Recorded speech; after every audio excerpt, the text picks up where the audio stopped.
하나님의 말씀 함께 보겠습니다. 오늘 오후 시간에 우리 함께 볼 말씀은요, 신약 성경 디도서 3장입니다. 디도서 3장의 말씀을 우리가 함께 보도록 하겠습니다. 정집사님 죄송한데 정말 마이크가 하늘 들고 있어가지고 자꾸 제 눈에 딱 걸려가지고 네, 감사합니다. 예. 자, 디도서 3장 2절부터 8절까지의 말씀입니다. 우리가 한 절씩 교도하도록 하겠습니다. 신약성경 디도서 3장 2절에서부터 8절까지의 말씀 한 절씩 교도하겠습니다. 제가 먼저 2절 말씀 보겠습니다. 아무도 비방하지 말며 다투지 말며 관용하며 범사의 온유함을 모든 사람에게 나타낼 것을 기억하게 하라. 우리도 전에는 어리석은 자요 순종하지 아니한 자요 속은 자요 여러 가지 정욕과 행락에 종노릇한 자요 독과 투기를 일삼은 자요 가증스러운 자요 피차 미워한 자였으나 우리 구주 하나님의 자비와 사람 사랑하심이 나타날 때에 우리가 행한 바 어려운 행위로 말미암지 아니하고 오직 그의 긍휼하심을 따라 중생의 씻음과 성령의 새롭게 하심으로 나타나셨으니 우리 구주 예수 그리스도로 말미암아 우리에게 그 성령을 풍성히 부어 주사 우리로 그의 연혜를 입어 어렵다 하심을 얻어 영생의 소망을 따라 상속자가 되게 하려 하심이라. 함께 보겠습니다. 이 말이 미쁘도다. 원하건대 너는 이 여러 것에 대하여 굳세게 말하라. 이는 하나님을 믿는 자들로 하여금 조심하여 선한 일을 힘쓰게 하려 함이라. 이것은 아름다우며 사람들에게 유익하니라. 아멘. 할렐루야. 네, 반갑습니다. 오늘 오후 시간에도 하나님의 큰 은혜가 우리 사랑하는 성도인 모두에게 그게 차고 넘쳐나기를 소원합니다. 우리 앞뒤 좌우로 한번 인사하겠습니다. 좌우로 오셨습니다 하고 인사하겠습니다.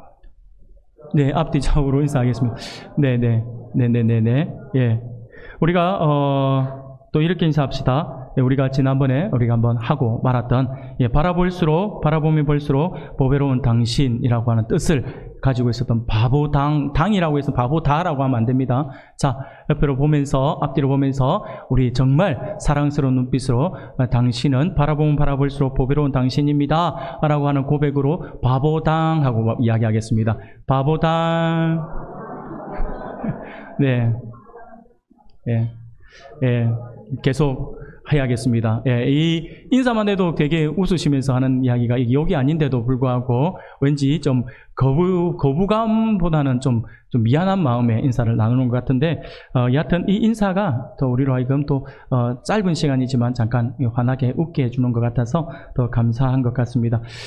사랑하는 성도 여러분, 혹시 존 웨슬리라고 한번 들어보셨나요? 아마 들어보신 분들도 있을 것이고, 누구지라는 생각을 하고 계신 분들도 분명히 있을 것입니다. 이 존 웨슬리라고 하는 사람은요, 감리교 창시자예요. 감리교. 우리는 장로교잖아요. 우리는 장로교인데, 이 감리교 창시자인데, 그런데 단순한 어떤 감리교 창시자 정도로 끝나는 것이 아니라 이 존 웨슬리는요, 감리교 창시자이자 영국의 종교 개혁가로도 아주 유명한 사람입니다. 그리고 그가 하나님의 말씀을 기준으로 해서 살려고 몸부림쳤던 사람이기 때문에 굉장히 또 이 웨슬리의 영향을 받은 사람들이 참 많이 있습니다. 그래서 이 존 웨슬리는 많은 사람들이, 우리 기독교인이라고 한다면 많은 사람들이 기억하는 그러한 아주 중요한 사람 중에 한 사람입니다. 그런데 이 존 웨슬리가 행동의 규준이라고 하는 책에서 그가 한 말이, 아주 유명한 말이 있어요. 이 행동의 규준이라고 하는 이 책에서 이 웨슬리가 다음과 같은 아주 유명한 말을 했습니다. 한번 들어보십시오. 당신이 할 수 있는 모든 수단으로, 당신이 쓸 수 있는 모든 방법으로, 할 수 있는 모든 곳에서, 할 수 있는 모든 시간에, 할 수 있는 모든 사람에게 당신이 할 수 있는 마지막 순간까지 모든 선을 행하라 라고 했어요.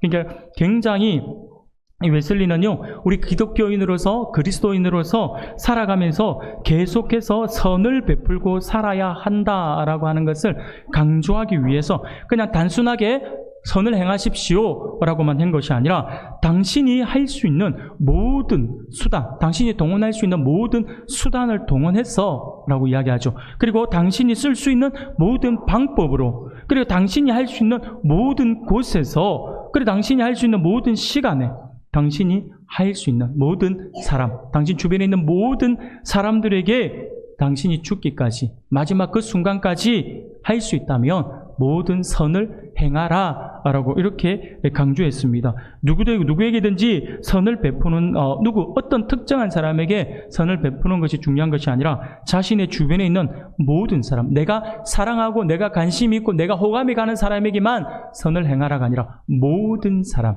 우리 주변에 있는 모든 사람에게 선을 행하라 라고 이렇게 이야기를 하고 있다라고 하는 것입니다. 그리고 단순하게 선을 행할 정도가 아니라 당신이 할 수 있는 모든 방법과 모든 물질을 다 동원하여서 선을 행하라 라고 이렇게 이야기를 하고 있습니다. 굉장히 유명한 말입니다. 사랑하는 여러분, 오늘 본문의 말씀에도 우리가 보면요, 존 웨슬리의 명언과 같이 하나님의 일꾼이 이웃의 유익을 위해서 힘써야 한다라고 오늘 본문에서도 이야기하고 있습니다. 오늘 본문과 괴장장이 웨슬리의 이야기가 유사하게 흘러가서 잠깐 웨슬리의 이야기를 잠깐 언급을 했습니다.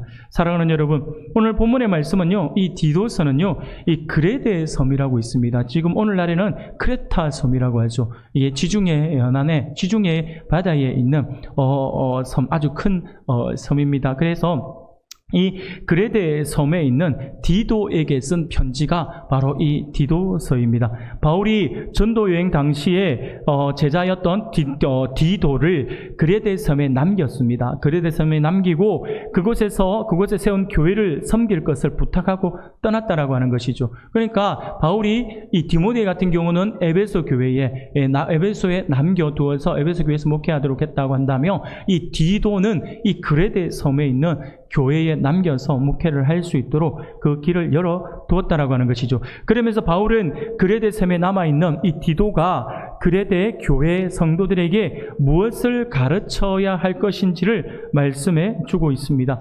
교회의 리더들과 성도들은 하나님 나라의 백성으로서 믿지 않는 자들과 어떻게 다르게 살아야 하는지를 우리에게, 이 디도에게 편지를 통해서 가르쳐 주고 있고 오늘 우리들에게도 가르쳐 주고 있다라고 하는 것이죠. 그레데 사람들은요, 거짓말을 잘하고 악하며 무척 게을렀다라고 표현을 합니다. 바울은 이런 곳에서 믿는 자가 믿지 않는 자들에게 어떻게 행동해야 할 것인가를 보여주고 있어요. 어떻게 살아가야 하는 것인가에 대해서 교훈을 주고 있는데 마치 오늘 우리들에게 이야기하고 있는 것 같지 않습니까? 우리가 하나님의 백성으로서 우리는 교회 안에서 머물러서 교회 안에서 우리끼리 잘 먹고 잘 사는 존재가 아니죠. 우리는 세상에 나아가서 세상 사람들과 어우러져 살아가고 있습니다. 하나님을 알지 못하는 사람들과 함께 어우러져 살아가고 있는데, 그렇게 하나님의 백성이 하나님을 믿지 않는 사람들과 함께 어우러져 살아갈 때에, 세상 속에서 우리가 살아갈 때에 그리스도인으로서 우리는 어떠한 삶을 살아야 할 것인가 라고 하는 것을 이야기해 주고 있다라고 하는 것이죠. 바울은요, 지금 디도에게 믿는 자가 믿지 않는 자들에게 그 자들과 함께 살아갈 때에 어떤 행동을 보여주고 어떻게 살아야 하는 것인지를 앞부분에서 이 네 가지로 이야기를 해주고 있습니다. 성도가 이웃과의 관계에서 지켜야 할 덕목으로서 네 가지를 이야기하고 있는데, 그 첫 번째가 뭐냐니까 비방하지 말 것을 이야기합니다. 오늘 본문을 보니 비방하지 말라라고 이야기하죠. 이 말은 곧 아무도 모욕하지 말라라고 하는 말입니다. 쉽게 말씀을 드리면 어떤 사람에 대해서 안 좋은 소문이나 험담을 퍼뜨리지 말라라고 하는 뜻이죠. 내가 들은 것만 가지고 이야기를 해도 가급적이면 비난 섞인 이야기는 하지 말아야 되는데, 내가 실제로 경험하지도 않았어요. 나에게 들려지지도 않았어요. 누군가가 그렇게 말하던 것을 들어가지고 막 이야기를 하는 거예요. 그러면 이거 어떻게 알아? 이걸 어떻게 들었어? 뭐 그렇다 하대? 뭐 이런 식인 거죠. 사랑하는 여러분, 비방하는 것은요, 옳지 않다라고 하는 것입니다. 내가 그 사람이 나에게 악을 행했다 하더라도 비방하는 것은 옳지 않다라고 이야기하고 있습니다. 험담하지 말라라고 하는 거예요. 믿는 사람이라고 말하면서 다른 사람에 대해서 나쁜 말을 전하는 모습을 보여서는 안 된다라고 하는 것이 비방하지 말라라고 하는 것이죠. 두 번째로 뭐라고 이야기하냐면, 처음에는 비방하지 말 것, 두 번째는 다투지 말라라고 이야기를 하죠. 다투지 말아야 한다라고 이야기합니다. 만약 우리가 살아가다 보면 서로 신경이 예민해질 수도 있어요. 나도 주체할 수 없을 만큼 이게 흥분이 될 때도 분명히 있을 겁니다. 마음이 상하니까요. 그래서 우리가 뭐 다툼을 피할 수 없다라고 한다면, 그래서 이렇게 어쩔 수 없이 싸움이 발생한다라고 한다면, 그럼에도 불구하고 그 싸움에 적극적으로 가담하지 말고 그냥 할 수만 있다면 그 자리를 피해라고 하는 거죠. 다투지 말아야 한다라고 하는 이유가 그게 바로 그겁니다. 싸움을 적극적으로 피해서 가능하다면 평화를 유지하도록 해야 한다라고 하는 것입니다. 손바닥도 마주쳐야 소리가 납니다. 한 사람의 잘못만으로 절대로 싸움은 나지 않습니다. 한 사람은 피해버리면 싸움은 더 이상 나지 않죠. 그래서 우리가 평화를 유지하기 위해서 다투지 말아야 된다라고 이야기를 하고 있는 거죠. 세 번째로는 뭐라고 이야기하냐면 관용할 것을 이야기합니다. 관용하라라고 하죠. 믿는 사람은 다른 사람의 관점에서 보기 위해 노력해야 한다라고 하는 거예요. 그래서 남의 잘못을 너그럽게 받아들이고 용서해야 한다라고 하는 것입니다. 사람들은요, 대부분이 자기에게는 좀 포용적이고 자기 스스로에게 대해서는 좀 이게 수용적이잖아요. 근데 타인에 대해서는 어떻습니까? 굉장히 날카롭습니다. 그래서 내가 하면은 괜찮고 다른 사람이 하면 안 된다라는 식의 접근이죠. 근데 반대가 되어야 합니다. 사람들은요, 하나님의 말씀을 적용할 때 나에게는 엄격하셔야 돼요. 그런데 상대방에게 비출 때는 그걸 더욱더 포용적으로 너그럽게 허용하면서 품어야 된다고 하는 것이죠. 오전에도 말씀을 드렸지 않습니까? 그런 사람이 카리스마 있다라고 말을 들을 수가 있다라고 말씀을 드렸죠. 은혜의 사람이다라고 하는 것입니다. 바로 관용해야 합니다. 예수 믿는 사람들은. 그리고 네 번째로 뭐라고 이야기하냐면 범사의 온유함을 나타내라라고 말씀을 하죠. 이 네 가지를 지금 이 성도가 이웃과의 관계 안에서 살아갈 때 가져야 될 이 덕목이다라고 하는 것이죠. 여기서 온유함이라고 하잖아요. 네 번째 온유함. 온유함은요, 성도들의 신앙의 표준이신 우리 예수 그리스도의 대표적인 성품입니다. 성령의 열매 가운데 하나가 또 이 온유함이잖아요. 주님은 이렇게 온유함을 지니고 그 성품을 세상에 나타내는 사람들에게 뭐라고 하셨냐면 땅을 기업으로 받을 것이다라고 팔복으로 말씀을 해주셨다라고 하는 것이죠. 사랑하는 여러분, 그렇습니다. 힘이 있는데 교만과 자기 과시용으로 그 힘을 사용하지 않고 온유함, 성품이 부드러워서 다른 사람에게 상처를 주지 않는 그 온유함, 신사적이며 남을 배려할 줄 아는 그 온유함은요, 그리스도를 믿는 모든 성도들의 삶에 나타나야 할 모든 영적 모습이다라고 할 수가 있습니다. 우리가 가능하다면 예수 믿는 사람은요, 온유함을 잃지 말아야 한다라고 하는 것입니다. 한마디로 믿는 사람인 우리 성도들은 세상 사람들에 대하여서 겸손하고 예의 바르며 친절하게 대할 수 있어야 한다라고 하는 것이죠. 항상 웃으면서. 그래서 예수 안 믿는 사람들이 예수 믿는 사람들을 보면요, 예수 믿는 사람들은 뭔가 달라도 다르구나 라고 하는 말을 들을 수 있어야 한다라고 하는 것입니다. 사랑하는 여러분, 그렇습니다. 이 모든 것을, 바울이 이야기한 이 모든 것을, 이 네 가지를 다 총 정리를 해보면요, 바울은 예수님을 믿는 우리가 다른 사람과 같이 말과 행동으로 공격하거나 싸우지 않고 모든 사람과 사이좋게 지내며 부드럽고 공손하게 대해야 한다라고 하는 것을 가르치고 있다라고 하는 것입니다. 이러한 행동은요, 어느 한 사람, 특정한 누구에게만 해당되는 것이 아닙니다. 예수 그리스도를 믿는 모든 사람이라고 한다면, 예수 그리스도를 믿는 사람이라고 한다면 그 누구도 예외 없이 이런 행동을 해야 한다라고 말씀을 하고 있는 것이죠. 그래서 예수 믿는 우리가 예수 믿지 않는 사람들과는 전혀 다른 모습을 보여주어야 한다라고 하는 것입니다. 그것이 성도로서의 삶이고 교회로서의 삶이고 그리스도인으로서의 삶이다라고 하는 것을 반드시 기억하시길 바랍니다. 사랑하는 성도 여러분, 그렇다면 왜 우리는 예수님을 믿는 것에서 끝나지 않고 나만 예수를 믿으면 될 것 같은데, 그러면 천국 가는 거 아닌가 하면서 끝날 것 같은데, 왜 내가 예수 믿는 것에서 끝나지 않고 이렇게 선한 행동을 하면서 살아가야 한다라고 하는 것일까요? 그것은요, 다른 데 이유 있지 않습니다. 그 일을 위해서 우리를 지금 남겨두었다라고 하는 거예요. 우리를 예수 믿는가 동시에 천국 백성이 되었다면 우리를 처음부터 천국으로 바로 인도하면 되는데 이 땅에 남겨두었잖아요. 이 땅에 남겨둔 이유가 그거예요.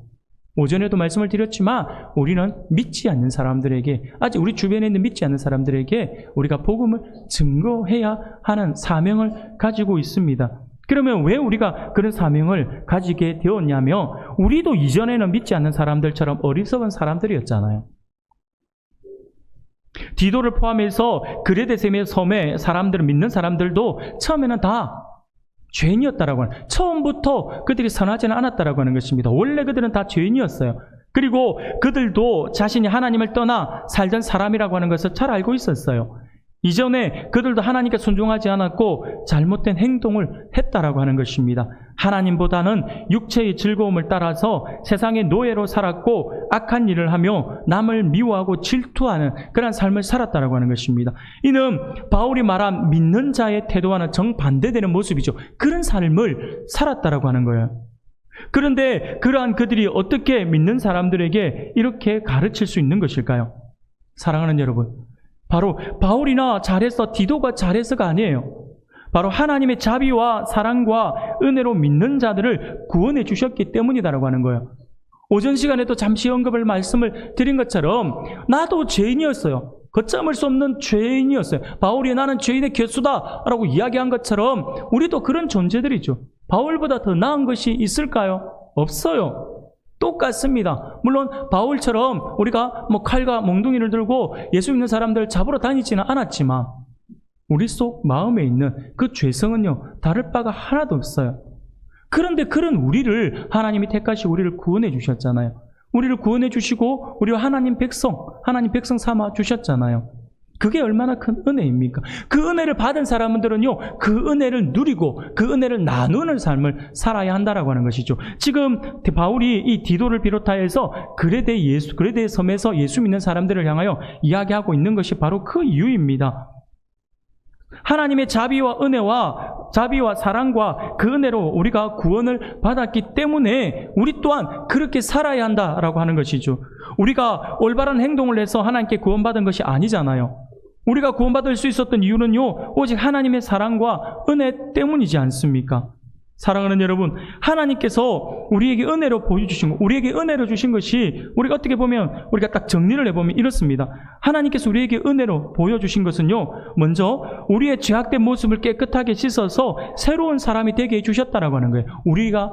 하나님의 은혜로 우리가 구원을 받았다라고 할 때 그게 의미는 우리의 죄악된 모습을 깨끗하게 씻어서 새로운 사람이 되게 하셨다라고 하는 것이고, 그리고 우리를 성령으로 새롭게 하셨다라고 하는 거예요. 그게 바로 구원받은 자의 모습이다라고 하는 것을 우리가 기억해야 합니다. 내가 잘하거나 올바른 행동을 해서가 아니라 오직 하나님이 구주 예수 그리스도를 통해서 성령님을 보내주시고, 그러므로 우리가 하나님과 올바른 관계를 맺으면서 오늘도 살아갈 수 있다라고 하는 것이죠. 사랑하는 여러분, 이렇게 살아가는 그 결과, 하나님과 올바른 관계를 맺어서 살아가는 결과, 우리가 성령님을 통해 영원한 생명을 누릴 수 있는 하나님의 친백성이 되었다라고 하는 거예요. 이제는 예수 그리스도의 은혜로 말미암아 구원받은 우리는 하나님의 백성이 된 그러한 삶, 그러한 선물을 받은 존재다라고 하는 것이죠. 나의 행동이 아닌 성령님을 통해서 하나님의 은혜로 주어졌다라고 하는, 그 은혜가 어느 특정한 한 몇몇 사람에게만 주어진 것이 아니라 우리 모두에게 주어진 삶이라고 하는 것이죠. 이렇듯 우리는 아무 조건 없이 하나님의 은혜로 구원받았기 때문에 그 감사를 행동으로 나타내야 한다라고 하는 것입니다. 그래서 바울이 지금 이 그레데 섬에 있는 사람들에게, 디도에게 이렇게 가르치고 이렇게 전달하라라고 하고 있는 것이죠. 8절 말씀을 보니까 이 말이 미쁘도다. 원하건대 너는 이 여러 것에 대하여 굳세게 말하라. 이는 하나님을 믿는 자들로 하여금 조심하여 선한 일을 힘쓰게 하려 함이라. 이것은 아름다우며 사람들에게 유익하니라 라고 말씀합니다. 사랑하는 성도 여러분, 왜 우리가 이 땅에서 선한 모습을 가지고 살아가야 합니까? 왜 우리가 이 땅에서 예수 잘 믿고 천국 가면 되는 건데 왜 계속해서 우리에게 선을 행해야 되고 세상 사람들과 살아갈 때 성도로서의 바른 모습을 보여야 된다라고 그렇게 이야기하는 것일까요? 바로 이 이유예요. 우리가 하나님의 은혜를 거저 받은 존재이기 때문에 아직도 하나님의 은혜를 알지 못한 그들에게 거저 나누어 주어야 된다라고 하는 것이죠. 그 사명이 우리에게 있다라고 하는 것입니다. 바울은 로마서에서 이것을 자신에게 뭐라고 이야기하냐면 빚진 자다, 복음의 빚진 자다라고 표현을 하고 있는 것이죠. 그 빚을 세상 사람들에게 복음을 전하고 세상 사람들에게 선을 행하고 세상 사람들에게 하나님의 사랑을 나누어 주는 그 모든 것들이 내가 하나님께 진 빚을 갚는 행위다라고 그렇게 이야기를 하고 있다라고 하는 것입니다. 사랑하는 성도 여러분, 그러므로 하나님의 백성들은요, 하나님을 믿는 사람들은 선한 일을 하는데 힘써야 합니다. 우리는 할 수만 있는 대로 선한 일을 하는데 힘써야 합니다. 바울은 성도가 이웃에게 어떻게 나아가야 할지를 보여주고 있습니다. 물론 우리가 가만히 생각해 보면 제가 선에 대해서 오늘 아침에도 제가 성도로서의 바른 삶을 살아야 됩니다 라고 말씀을 드렸고요, 오후 시간에도 우리가 선한 일을 해야 된다 라고 말씀을 드리는데, 여기서 오해를 하시면 안 됩니다. 우리가 선한 일을 한다고 해서 구원을 받는 것은 아니다라고 하는 거예요. 잘 기억하셔야 합니다. 여러분, 우리가 구원받기 위해서 선한 일을 해야 된다라고 하는 것이 아니에요. 선한 행동은요, 선한 삶은요, 우리의 구원과 아무 상관이 없습니다. 하지만 구원받은 사람에게 나타나는 증거 중 하나가 바로 선한 일을 하는 것이다라고 하는 것이죠. 구원받은 사람은 이 안에 하나님의 영이 계신 분이잖아요.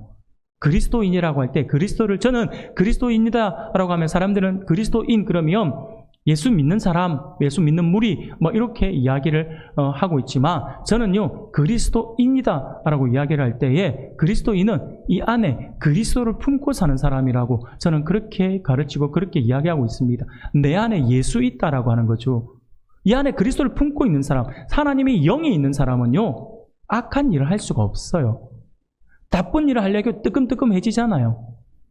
여러분들 지금 오후 예배 시간에까지 여러분들 참석하고 있는 여러분들은요, 이 신앙에 있어서 제가 볼 때 정말 흔들리지 않는 그런 굳건한 신앙을 가지고 있는 분이라고 저는 믿고 있습니다. 근데 우리가 예배 드릴 때 한 번씩 예배를 빠지잖아요. 주일 예배를 드려야 되는데도 불구하고 부득이한 사정으로 인해서 예배를 못 드리잖아요. 그럼 어떻습니까? 마음이 어때요? 예배 안 드리고도 막 즐겁고, 예배 안 드리고도 행복하고, 예배의 자리에 있어야 될 내가 세상 사람들과 어울려서 하하히히덕거리면서 웃고 있는 즐기는 그 문화 속에 있으면서도 아무 느낌 없고, 오늘 예배 안 드리는데 왠지 마음이 이렇게 편하지? 라고 한다면 죄송합니다만 우리의 구원을 다시 한 번 더 점검받아야 됩니다.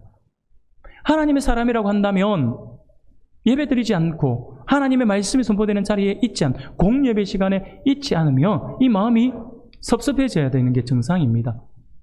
이 마음이 불안해져야 되는 게 정상이다라고 하는 거죠. 그 불안이 내가 예배하면 안 되겠다고 하늘에서 번개 떨어져가고 내 벼락 맞아 죽을 것 같다 이런 불안이 아니라, 하나님께서 원하시는 자리, 하나님께서 기뻐하시는 자리에 내가 없으므로 하나님의 마음이 섭섭하지는 않을까라고 하는 그런 불안감이 우리 안에 있어야 한다라고 하는 것이죠. 이것은요, 여호와 하나님을 경외하는 사람들에게만 나타나는 현상입니다.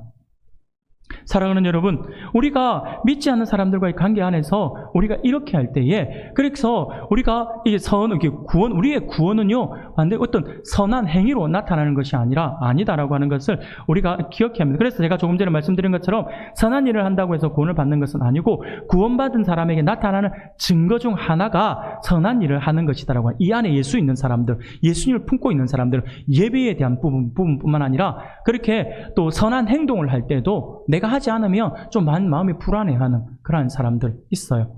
그게 예수 믿는 사람들의 정상적인 모습이다라고 하는 것입니다. 구원받은 사람에게 나타나는 증거예요.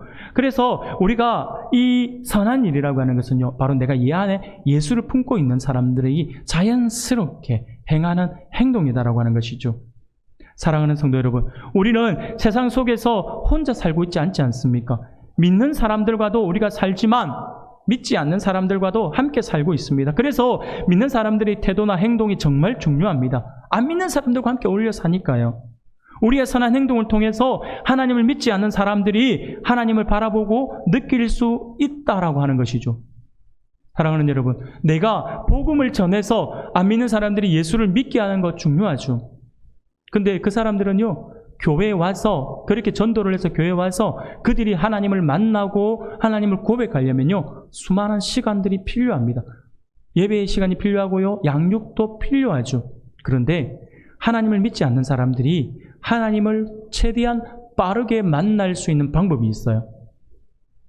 그것은 뭐냐면 바로 우리들이에요.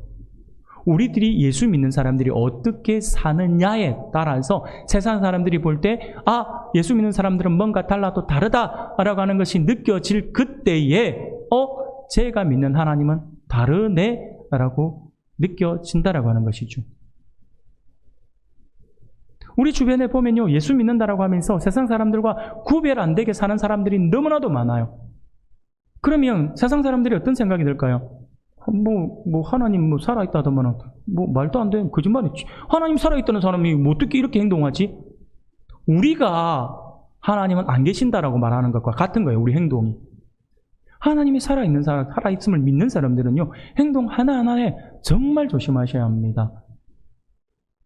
우리의 선한 행동을 통해서 하나님을 믿지 않는 사람들이 하나님을 바라볼 수 있고 하나님을 느낄 수 있기 때문이죠. 만약에 우리가 선한 행동을 보여주지 않고 다른 사람들과 똑같이 살아간다고 한다면 믿지 않는 사람들이 우리를 통해서 하나님을 볼 기회가 없어지는 거예요. 우리가 지금 이렇게 예수님을 믿는 것은 주님의 사랑과 은혜를 받았기 때문에 가능한 것입니다. 그러므로 우리 역시 주님께 받은 사랑을 내 안에만 머물게 하지 말고 이웃에게, 특히 믿지 않는 이웃에게 전해야 한다라고 하는 것입니다. 사랑하는 여러분, 가끔 우리는 조금 전에 말씀드린 것처럼 하나님 나라 백성이라고 말을 하면서도 이웃보다 더 내 이익을 위해 행동하는 경우가 많이 있습니다. 이웃보다는 내가 더 잘 돼야 하고, 내가 더 잘 나가야 하고, 내가 더 높은 자리에 있기를 우리가 바라면서 행동하지 않습니까? 나보다 누가 더 잘 나가며 나보다 못하다라고 하는 생각을 했는데 그 사람이 나보다 더 잘 나가면 기분 나쁘다라고 하는 거죠. 배 아프다라고 하는 것입니다. 그게 그렇게 생각하는 것이 맞다라고 생각하면서 그렇게 생활하는 것이 우리의 모습입니다. 더욱이 믿지 않는 사람들처럼 똑같이 싸우고 똑같이 욕하고 똑같이 질투하며 살아가고 있다라고 하는 것이죠. 그들처럼 사촌이 땅을 사면 배 아파하고 누군가가 잘 되면 어떻게 해서든지 그 잘됨의 성과를 깎아내리려고 하는 것이 우리의 모습은 아닐까요? 그러나 여러분, 우리가 하나님의 백성이라고 한다면 우리가 거룩한 백성, 곧 하나님께서 기뻐하시는 성도라고 일컬음을 받는 사람들이라고 한다면 우리는 달라야 합니다. 하나님을 믿는 나는 이웃을 위해, 친구를 위해 선한 일을 할 수 있어야 한다라고 하는 것입니다. 그것이 나에게 비록 유익이 없다 하더라도, 내가 손해본다 하더라도. 그래서 예전에 어떤 목사님이 설교하시는 설교 말씀을 들었을 때 목사님이 그런 말씀을 하시더라고요. 여러분, 예수 믿는 사람들은 백화점 이런 데 가면 물건 안 깎잖아요. 근데 꼭 보면 시장에 가면 꼭 물건 깎으려고. 그것도 얼마 깎으려고 합니까? 100원, 200원 깎으려고. 백화점 가면 몇천 원짜리 막 그냥 달라 정표 딱 붙어 있으면 그거 깎을 생각 안 해요. 달라는 대로 다 줘요. 정가 다 줘요. 근데 시장에서 쪼그리 앉아고 그 콩나물 팔고 생선 팔고 하는 분한테는 그 몇백 원 더 깎아달라고 알고 보면 막 깎아달라고 막 소리치고 있는데 옆에서 누가 권사님 하더랍니다. 사랑하는 여러분, 그래서 그 목사님이 하시는 말씀이 백화점에서 제발 좀 깎으시고 시장에서는 깎지 마세요라고 이야기하더라고요. 물론 우리는 시장에서 깎는 이유가 또 있죠. 또 우리나라 사람들끼리는 또 알아요. 또 지금 우리나라는 그래도 든든한데 요즘 그 예전의 문화가 동남아로 흘러다가가지고 무조건 외국인만 보면 돈부터 빡 불러놓고 시작하잖아. 절반 정도 깎일 걸 생각하고 올려놓는다더라고요. 근데 그 다계열 달러가 그대로 주면 흔히 말하는 호구가 된다라고 그렇게 이야기하긴 하더라고요. 사랑하는 여러분, 제가 굳이 물건 깎는 걸로 예를 들어서 아까 말씀을 드렸지만 우리가 그렇게 손해보는 것이 아니라고 한다면 우리는 예수 믿는 사람인 걸 안다라고 한다. 저 멀리 가서 살 때는 몰라도 가까이에서 내가 누군지를 알고 있는 사람들에게는 가급적이면 우리가 넓은 마음으로, 우리가 좀 포용하는 마음으로, 좀 베푸는 마음으로 할 수 있으면 더 우리의 모습, 우리의 선한 모습이 나타나지 않을까라는 생각이 들어서 여러분들께 말씀을 잠깐 드렸습니다. 사랑하는 여러분, 우리는 하나님으로부터 구원의 은혜를 받았고 우리 주님의 무한한 사랑을 받았지 않습니까? 하나님께 받은 그 사랑을 나 혼자 가지고 있는 것이 아니라 이웃에게 흘려보내야 되는 거예요. 그게 복의 통로로서의 삶을 살아가는 사람들입니다. 그런데 그렇게 살아야 하는데 그렇게 우리가 살지 않다면, 그렇게 살지 않으면 믿지 않는 친구들과 똑같이 생각하고 똑같이 행동하고 똑같이 말을 하게 되겠죠. 그들과 전혀 다르지 않은 삶을 살아가게 될 것이죠. 그러면 세상은요, 우리를 통해 도전을 받지 못합니다. 우리와 똑같다는 생각에 별 감흥도 없을 것이고 오히려 우리를 비난하게 된다라고 하는 것이죠. 사랑하는 여러분, 진짜 확실한 복음은요, 삶입니다. 말이 아니에요. 예수 믿으세요. 전도하면서 우리가 전도지 나누어주면서 하는 거 굉장히 중요하죠. 중요한데 이거보다 더 큰 효과는 바로 우리의 삶으로 보여주는 거예요. 예수 믿는 사람은 이렇게 살아가는 겁니다 라고 하는 보여주는 그거, 우리 주변 사람들에게. 그렇다고 해서 내가 나보고 봐라 내 행동 이렇게 한다고 이야기할 수는 또 안 되겠죠. 누군가가 보고 있다가 아니라. 사랑하는 여러분, 잘 기억하셔야 합니다. 우리가 그렇게 행동하지 않는다고 해서, 우리가 또 선한 행동을 하지 않는다라고 해서, 우리가 선한 행동을 하는데 누군가 알아주지 않는다라고 해서 우리가 결코 실망을 해서는 안 됩니다. 우리 하나님이 보고 계시기 때문이죠. 우리가 이웃을 위해 선한 행동을 하는 것은 어떻게 보면 쉽지는 않아요. 그렇잖아요. 우리 가족들에게도 선한 행동들을 보면서 우리의 것을 나누어주고 그렇게 하는 게 좀 한두 번은 가능해도 계속하는 건 어렵잖아요. 가족들에게도 하기 힘들어요. 그런데 생판 모르는 이웃에게 우리가 그렇게 하라라고 하는 것은 결코 쉽지 않죠. 때론 우리가 보면 선한 일을 하다가 속상한 일을 경험할 수도 있어요. 너 바보냐라고 하는 소리도 들을 수 있고요. 사람들이 나를 비웃거나 어리석게 볼 수도 있고요. 우리가 늘 웃으면서 그러면서 누가 뭐래 해도 그냥 화도 안 내고 웃으면서 그냥 달라는 대로 다 주고 막 그렇게 하면요, 사람들이 나를 비웃을 수도 있고 어리석게 보일 수도 있고 나를 나약하게 볼 수도 있습니다. 우리가 하는 선한 행동이 이웃의 선한 영향력이나 전도의 열매로 맺히지 않을 수도 있어요. 그래도 우리는 실망하거나 선한 행동을 멈추지 말아야 합니다. 남들이 알아주지 않는다고 하더라도 하나님만은 우리의 선한 모습을 보시며 아름답게 여기시고 기뻐하신다라고 하는 것이죠. 그러면 족하지 않을까요? 나중에 우리 주님 만나는 그때에 잘했다라고 하는 칭찬을 받는다라고 한다면 얼마나 좋을까요? 뭐 했냐라고 소리 들으면 어떻게 하겠어요? 제가 제일 두려운 게 그거예요. 저는요, 나중에 우리 주님 만나는 그때에, 마지막 때에 우리 주님 앞에 섰는데, 야, 한 목사야, 너 뭐 했냐라고 하는까봐 그게 제일 무서워요. 제일 두려워요. 사랑하는 여러분, 우리는 그런 두려움 속에 살지 말고 우리가 선한 행동을 통하여서 이웃에게 선함을 보여줌으로써 우리가 이웃에게 인정을 받지 못해도 어떻습니까? 하나님께서 마지막 날 잘했다, 착하고 충성된 종아라고 하는 칭찬을 들을 수 있다면 여러분, 그거보다 더 행복한 게 어디 있겠습니까? 사랑하는 성도 여러분, 선한 행동은 사람을 향한 것이 아니라 하나님 앞에 드리는 우리의 감사의 표현이다라고 하는 사실을 믿으시길 바랍니다. 그러므로 우리는 이번 한 주 동안 어떻게 하면 이웃에게 선한 행동을 할 수 있는지 생각해 보면서 하나님의 사랑을 받은 우리가 이웃에게도 선한 영향력을 드러내면서 하나님의 영광을 나타내는 삶, 하나님을 더욱 기쁘시게 하는 삶 가운데로 나아감으로 말미암아 하나님께 칭찬받는 우리 모든 성도님들이 다 되시기를 주님의 이름으로 축원합니다.